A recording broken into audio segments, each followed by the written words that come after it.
Adani port ലിമിറ്റഡിന്റെ 49% ഓഹരികളാണ് വിദേശ company MSC വാങ്ങാൻ തീരുമാനിച്ചിരിക്കുന്നത്. അതുമായി ബന്ധപ്പെട്ടുള്ള ചർച്ച നടന്നുകൊണ്ടിരിക്കുകയാണ്. വിവാദവും രൂപപ്പെട്ടിട്ടാണ്.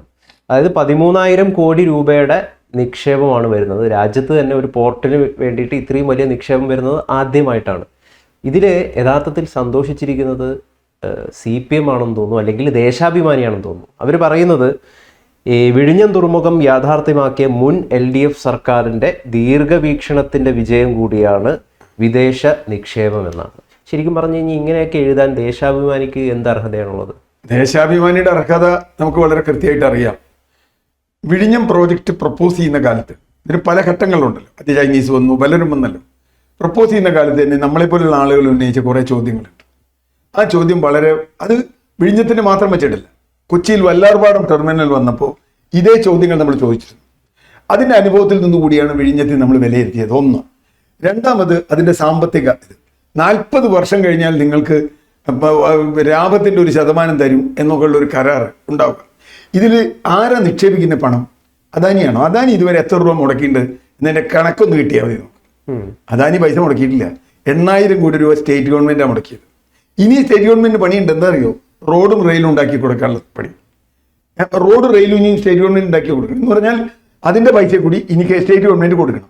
അദാനി ചെയ്തതെന്താ? അദാനിക്ക് ഭൂമി വിട്ടുകൊടുത്തു. ആ ഭൂമി പണയം വെച്ച് അദാനി ബാങ്കിൽ നിന്ന് ലോൺ എടുത്തു. അതാണ് അദാനിയുടെ ഇൻവെസ്റ്റ്മെന്റ്. ഇനി ഈ പദ്ധതി പൊളിഞ്ഞു നോക്കിയാൽ അദാനിക്ക് നഷ്ടമൊന്നും വരാനില്ല. അദാനിയുടെ ഭൂമി അവർ പിടിച്ചെടുക്കാൻ വേണം. അത് അദാനിയുടെ ഭൂമിയല്ല, കേരളത്തിലെ ജനങ്ങളെ കുടിയൊഴിപ്പിച്ച് കേരളം കൊടുത്ത ഭൂമിയും പോരാ, കടൽ നികത്തിയ ഭൂമി. ഈ കടൽ നികത്തുന്നതിനെ സംബന്ധിച്ച് വലിയ ആക്ഷേപങ്ങൾ മുമ്പ് തന്നെ ഉണ്ടായിട്ടുണ്ട്. കാരണം ഈ കടലിന്റെ നിരപ്പ് അല്ലാതെ തന്നെ ഉയരുകയാണ് നമ്മുടെ നാട്ടിൽ. രണ്ടാമത് കടൽ നികത്തുമ്പോൾ കടൽ എവിടെയെങ്കിലും കയറും. അത് കടൽ കയറി. ഇപ്പോൾ നിങ്ങൾ തിരുവനന്തപുരത്ത് പോയി നോക്കും, ശംഖുമുഖം ഒരു തുറമുഖം ഉണ്ടായിരുന്നില്ലേ? അല്ല, ഒരു ബീച്ച് ഉണ്ടായിരുന്നില്ലേ? ആ ബീച്ച് ഇപ്പോൾ അവിടെ ഉണ്ടോ? ശംഖുമുഖം ബീച്ചില്ല. കടൽ അദാനിയുടെ തന്നെ കയ്യിലുള്ള വിമാനത്താവളത്തിലേക്ക് കയറിക്കൊണ്ടിരിക്കുക എന്ന് പറഞ്ഞാൽ കടൽ കയറിക്കൊണ്ടിരിക്കുക. അത് അവിടെ മാത്രമല്ല, തങ്കശ്ശേരി ഇപ്പോൾ മുതലപ്പൊഴിയിൽ എത്ര മത്സ്യത്തൊഴിലാളി മരിച്ചു? ആർക്കെങ്കിലും വല്ല വിഷമമുണ്ട്? ഒരു പ്രതിഷേധം നടത്തും, അത് കഴിഞ്ഞ് എന്തെങ്കിലും സംഭാവനയോടും കൊടുക്കും. മുതലപ്പൊഴിയിൽ എന്തുകൊണ്ടാണ് ഇത്രയധികം മത്സ്യത്തൊഴിലാളികൾ മരിക്കുന്നത്?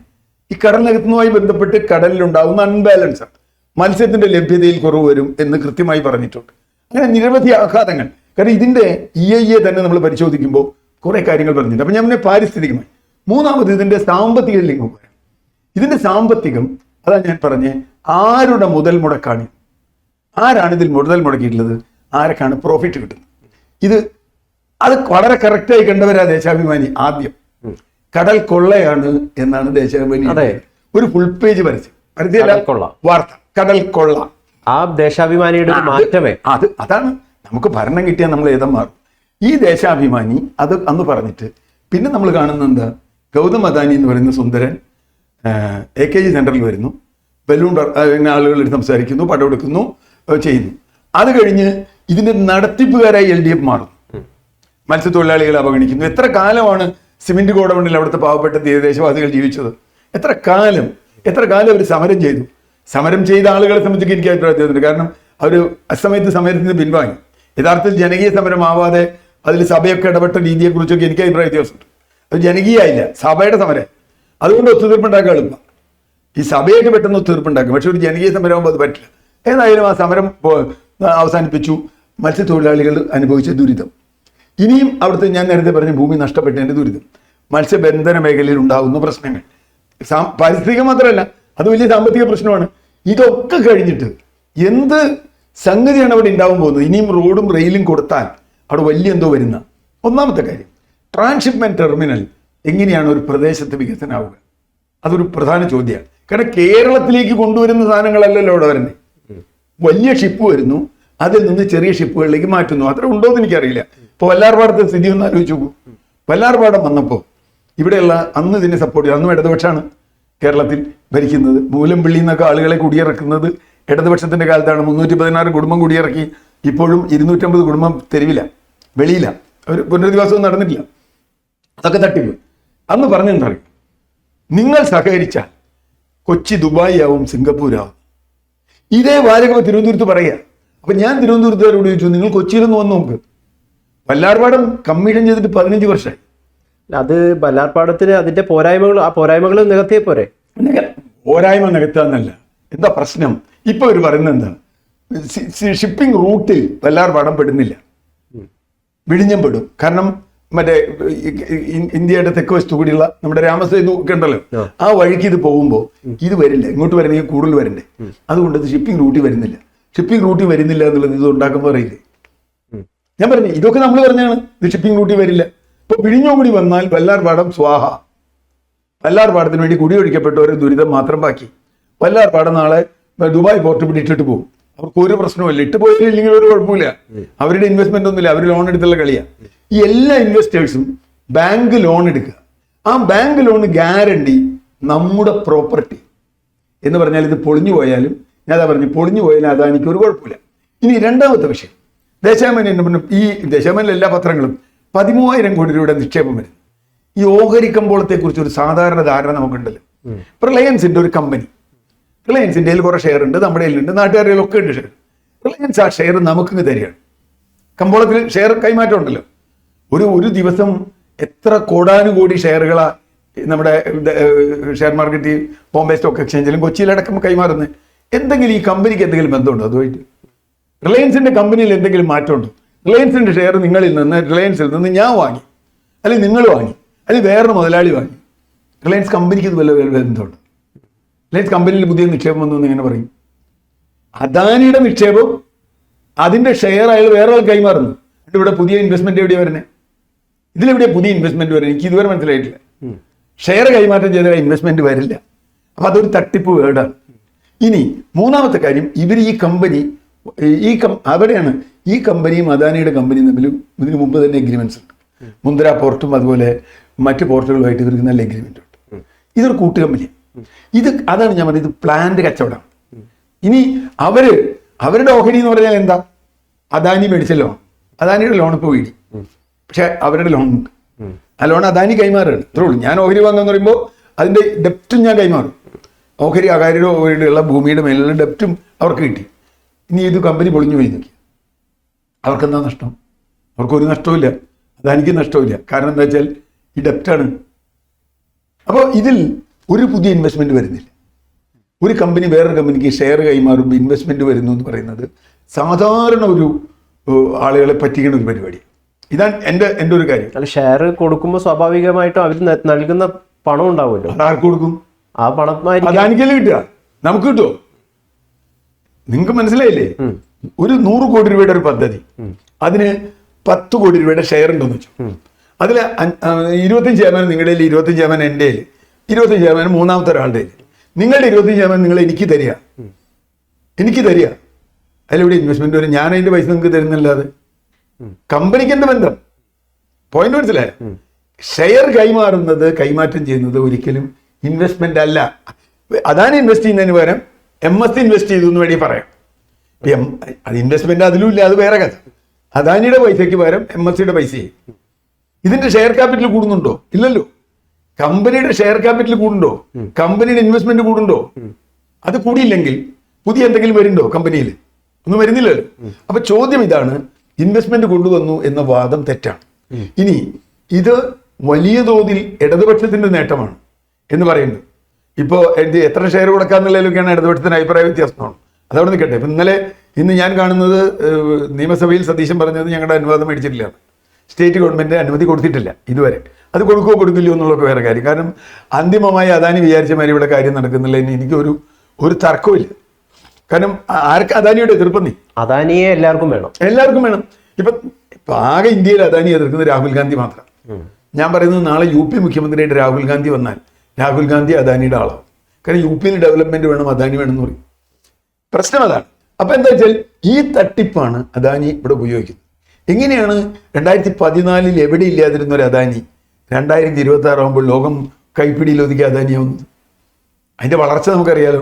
ഗുജറാത്തിൽ മാത്രമാണ് മോദി മുഖ്യമന്ത്രിയായിരുന്നു അദാനി വളരും.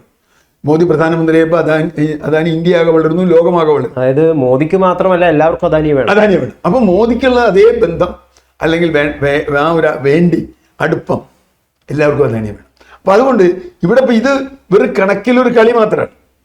വേറൊരു കമ്പനി വരുന്നു, MSC വരുന്നു, ഇനി വേറൊരാൾ വരുന്നു. എന്താ പ്രാക്ടിക്കലി പ്രോജക്റ്റിന് എന്ത് സംഭവിക്കുന്നു? ഇനി ആകെ ഉണ്ടാവാൻ പോകുന്നൊരു കാര്യം, MSC എന്ന് പറയുന്ന കമ്പനിക്ക് കൂടുതൽ ഷിപ്പിംഗ് ഉണ്ട്. അവരിങ്ങോട്ട് കൊണ്ടുവരും ഷിപ്പ്. അവരെന്തിനാ ഇങ്ങോട്ട് കൊണ്ടുവരുന്നത്? ഒരു ഷിപ്പ് ഇപ്പോൾ ദുബായിൽ നിന്ന് ഓസ്ട്രേലിയയിലേക്കോ അല്ലെങ്കിൽ സിംഗപ്പൂരിക്കോ ഒരു ഷിപ്പ് പോകണമെന്നില്ല. ആ ഷിപ്പ് ഇവിടെ ഇറക്കണം നിർബന്ധം എന്താ അവർക്ക് ഇവിടെ ഇറക്കാം, കൊളംബോയിൽ ഇറക്കാം, വേറെ എവിടെയെങ്കിലും ഇറക്കാം, ഇറക്കാതെയും കൊണ്ടുപോകാം. കാരണം ഈ കേരളത്തിലൊരു സാധനമല്ലല്ലോ കയറ്റിയേക്കണേ. കേരളത്തിലേക്ക് ഇറക്കുമതി അല്ലല്ലോ തന്നെ. കേരളത്തിന്റെ സമ്പദ് വ്യവസ്ഥയിൽ കയറ്റുമതി ഇറക്കുമതിയില്ല. ഇനി തൊഴിൽ, ഞാൻ ചോദിക്കുന്നു, വല്ലാർപാടത്ത് എത്ര പേർക്ക് പുതുതായി ജോലി കിട്ടിയിട്ടുണ്ട്? നമുക്ക് അതിന്റെ കണക്കെടുക്കാം. അതേപോലെ ഇന്നൊരു പോർട്ട് കണ്ടെയ്നർ ടെർമിനലല്ലേ അവിടെ വരണേ. പിന്നെ ആകെ സംഭവിക്കാൻ പോകണം, ഇവർക്ക് ഒരു 250 ഏക്കർ സ്ഥലം കൊടുത്തിട്ടുണ്ട്. ഇന്നിപ്പം നിയമസഭയിൽ മുഖ്യമന്ത്രി പറഞ്ഞിരിക്കുന്നത് തമിഴ്നാട് കൃത്യമായ രീതിയിൽ ഇതിൻ്റെ പ്രയോജനം ഏറ്റെടുക്കാൻ, വിഴിഞ്ഞത്തിൻ്റെ പ്രയോജനം ഏറ്റെടുക്കാൻ ശ്രമിച്ചുകൊണ്ടിരിക്കുകയാണ്. നമുക്കത് സാധിക്കാത്തത് എന്തുകൊണ്ടാണെന്ന് വെച്ച് കഴിഞ്ഞാൽ 10 വർഷത്തിനിടെ ഭൂമി ഏറ്റെടുക്കൽ കറക്റ്റായിട്ട് നടന്നിട്ടില്ല. അതേപോലെ തന്നെ മറ്റു പല അടിസ്ഥാന റെയിൽ റോഡ് സൗകര്യം വന്നിട്ടില്ല. അപ്പൊ ഇതൊക്കെ വന്നു കഴിഞ്ഞാൽ മാത്രമേ ഈ എംപ്ലോയ്മെന്റ് ഓപ്പർച്യൂണിറ്റിയും മറ്റ് കാര്യങ്ങളൊക്കെ ചെയ്യാൻ പറ്റുള്ളൂ എന്നാണ്. ഞാൻ മുഖ്യമന്ത്രിയോട് പൂർണ്ണമായും വിയോജിക്കുന്നില്ല. പക്ഷേ കുറെ ജോലി കിട്ടും. എങ്ങനെയാണ്? 250 ഏക്കറിൽ വലിയൊരു അദാനി നഗർ വരുന്നു എന്ന് വെച്ചു. അവിടെ കുറെ ഹൗസിംഗ് കോംപ്ലക്സ് വരുന്നു. അതിനകത്ത് ചിലപ്പോൾ കോളേജ് വരും, സ്കൂൾ വരും, ആശുപത്രി വരും, ഒക്കെ വരും.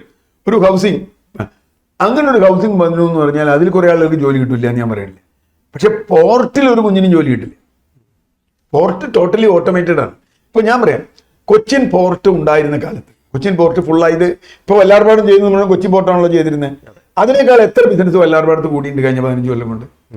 അത് നമ്മൾ ആലോചിക്കണം. ഈ ട്രാൻസ്ഷിപ്മെന്റ് ടെർമിനലിൽ എത്ര കണ്ടെയ്നർ ഇവിടെ വന്നിട്ടുണ്ട്? 15 കൊല്ലം കൊണ്ട് കണ്ടെയ്നറുടെ കൈമാറ്റത്തിൽ എത്ര കൂടിയിട്ടുണ്ട്? ഇത്രയും വലിയൊരു ഇൻവെസ്റ്റ്മെന്റ് നടത്തിയിട്ട് എന്നുള്ള ഒരു കാര്യം അന്വേഷിക്കണം. അങ്ങനെ അന്വേഷിക്കണം. രണ്ടാമത്, കൊച്ചിൻ പോർട്ടിൽ ജോലി ഉണ്ടായിരുന്ന എത്ര പേർക്ക് ജോലി നഷ്ടപ്പെട്ടു എന്ന് അന്വേഷിക്കണം. വല്ലാർപാടത്ത് പുതിയ എത്ര, ഞാൻ അവരുടെ സമരത്തിന് പോയാണ്. കൊച്ചിൻ പോർട്ടിൽ നിന്ന് അവിടുത്തെ പാവപ്പെട്ട ഈ മറ്റേ താൽക്കാലിക തൊഴിലാളികളൊക്കെ പിരിച്ചുവിട്ടു പോർട്ട് ട്രസ്റ്റ്. കാരണം അവർക്ക് പണിയില്ല, ഇവർക്ക് കൈമാറി, രാജീവ് ഗാന്ധി ടെർമിനലിന് കൈമാറി. അപ്പോൾ പിന്നെ എന്ത് ചെയ്യും? അപ്പോൾ ഇവരെന്ത് ചെയ്തു? ഇവർക്ക് അങ്ങനെ അധികം ആളൊന്നും ആവശ്യമില്ല. മാത്രമല്ല ഇവർക്ക് ഇവരെടുക്കണമെന്നൊന്നുമില്ല. അവർക്ക് വേണമെങ്കിൽ താൽക്കാലിക തൊഴിലാളികളായിട്ടോ വല്ല ക്ലർക്കായിട്ടോ വേറെ ആരെങ്കിലും അവരെടുക്കും. അവരൊരു സ്വകാര്യ കമ്പനിയല്ലേ. ഈ ദുബായ് പോർട്ടിൽ അദാനി പോലൊരു സ്വകാര്യ കമ്പനിയല്ലേ. അദാനി ഇവിടുന്ന് ആരെങ്കിലും എടുക്കുമോ? മത്സ്യത്തൊഴിലാളിക്ക് ജോലി കൊടുക്കണം, എവിടെ കൊടുക്കും? ഈ 316 കുടുംബം കുടിയൊഴിക്കപ്പെട്ടു. മന്ത്രി ശർമ്മ, അന്ന് മന്ത്രി ശർമ്മയാണ് എറണാകുളത്തിന്റെ ചാർജ്, മുഖ്യമന്ത്രിയുടെ സാന്നിധ്യത്തിൽ എടുത്തൊരു മീറ്റിംഗ് ഉണ്ട്. എൻ്റെ മിനിറ്റ്സ് ഞാൻ കാണിച്ചു തരാം. ഒരു കുടുംബത്തിൽ ഒരാൾക്ക് ജോലി കൊടുക്കുന്നു. 15 കൊല്ലം കഴിഞ്ഞിട്ട് ഒരു കുഞ്ഞിന് ഒരു പിയൂണിന്റെ ജോലി പോലും കൊടുത്തിട്ടില്ല. അപ്പൊ എവിടുന്ന ജോലി വരണേ? പോർട്ടിൽ ജോലി വരില്ല. പോർട്ട് ഇന്ന് നമ്മുടെ ഈ കേരളത്തിൽ ഒരു സാധനം കയറ്റി അയക്കാണ്ടെന്ന് നോക്കിയാൽ ധാരാളമായി കയറ്റി അയക്കാണ്ട്, അതൊക്കെ ശരിയാണ്. ഇത് നമ്മൾ കൊണ്ടുപോകുന്നത് തൂത്തുകൂടി കൊണ്ടുപോയി കയറ്റി അയക്കുകയാണെന്ന് തന്നെ ശരിയാണ്. അല്ല, കയറ്റി അയക്കാൻ അവിടെ കൊച്ചി ഉണ്ടല്ലോ, കൊച്ചി തുറമുഖം നമുക്കുണ്ടല്ലോ, അവിടെ കയറ്റി അയച്ചാൽ പോരെ. അപ്പോൾ എൻ്റെ വാദം, കേരളത്തിൻ്റെ സമ്പദ് വ്യവസ്ഥയിലേക്ക് ഒരു ഇൻവെസ്റ്റ്മെൻറ്റും വരുന്നില്ല. പകരം നമ്മുടെ കടലും കടൽ തീരവും പോകുന്നു. അത് അനുഭവിക്കുന്നത് മത്സ്യത്തൊഴിലാളികളാണ്. അവരുടെ പുനരധിവാസം പോലും നമ്മുടെ സർക്കാരുകൾക്ക് താല്പര്യമില്ല. അപ്പം അതുകൊണ്ട് അന്തിമമായി ഈ പോർട്ട് കൊച്ചിയിൽ എല്ലാവരും എന്ത് ചെയ്തോ അതുപോലെയൊക്കെ തന്നെ ഇവിടെ ചെയ്യും. കൊച്ചിയിൽ ഞാൻ പറഞ്ഞുതരാം, ഒരു വികസനം ഉണ്ടായെന്ന് പറഞ്ഞുതരാം. അത് ലുലു മാളാണ്. ലുലുവിൻ്റെ ആ ഹയാത്ത് ഹോട്ടലും അത് ഇതിനു വേണ്ടി നികത്തിയെടുത്ത സ്ഥലമാണ്. അതൊരു വലിയ വികസനമാണെങ്കിൽ എനിക്ക് വിരോധമൊന്നുമില്ല. ഞാനതിനിപ്പോൾ ഒരു വലിയ വികസനമായിട്ട് കാണുന്നില്ല.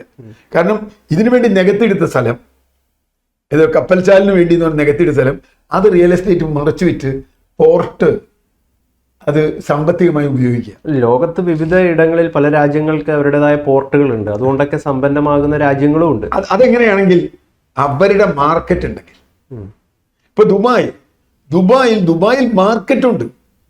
ലോകത്തിലുള്ള പല ഭാഗത്തു നിന്നുള്ള ആളുകൾ ദുബായിൽ വന്ന് സാധനം വാങ്ങുന്നുണ്ട്. ദുബായിൽ ഒരു വലിയ, കേരളത്തിൽ എവിടെയാണ് മാർക്കറ്റ്? ഈ വരുന്ന വിദേശ സാധനങ്ങൾ ഇവിടെ കൊണ്ടുവന്ന് വിൽക്കാൻ കഴിയുന്ന ഒരു മാർക്കറ്റ് കേരളത്തിലുണ്ട്. കൊച്ചിയിൽ പോലും ഇല്ലല്ലോ. മാർക്കറ്റ് നമുക്ക് ഉണ്ടാക്കാൻ പറ്റില്ല.